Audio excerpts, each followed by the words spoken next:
Welcome to Jeju Island. You're watching 챙겨보는 실버TV. I visited a hospital for a regular checkup last year. During the procedure, I was shocked at the figures from the blood pressure test.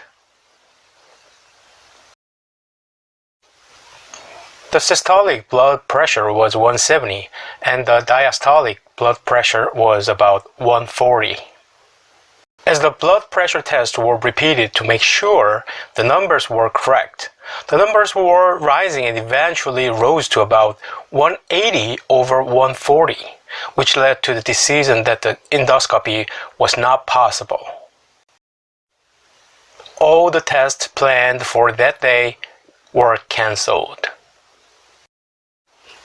I was frustrated with the results of my blood pressure test and decided to find a way to survive.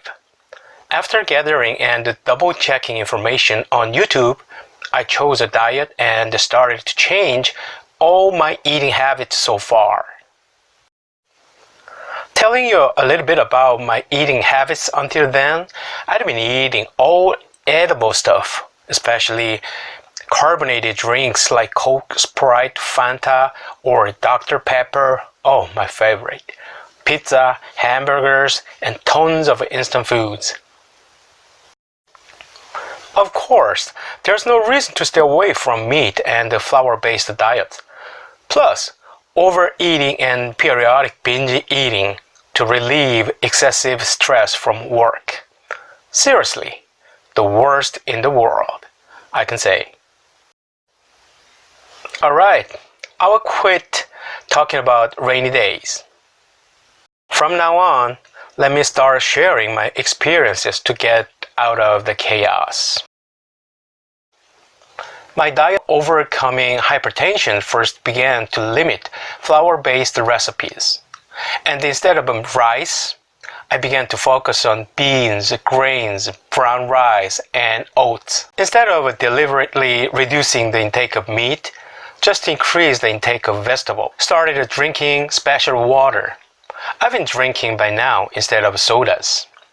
Very simple to make, but very effective and strong. You can put the same amount of each ingredient, ginger, jujube, and cinnamon in a pot. Then simmer for 30 to 40 minutes.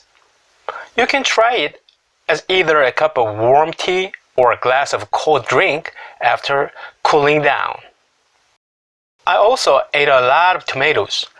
I put it in any type of dish or salad, made it into juice, and ate raw tomatoes. The intake of snacks was strongly restricted and replaced it with boiled eggs. Everything was changed but one thing.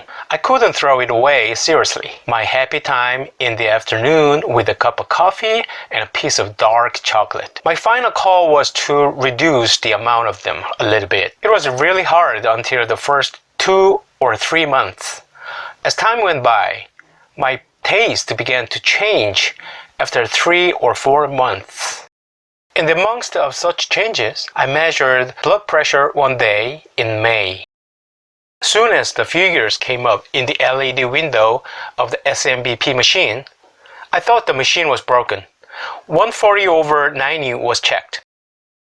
My life was bouncing back. It couldn't be best. I wouldn't forget the moment forever. Just I couldn't believe it. The reason I share my story with you is that I want to help you manage your hypertension a bit in your 50s and over. It is a fact of my own experience.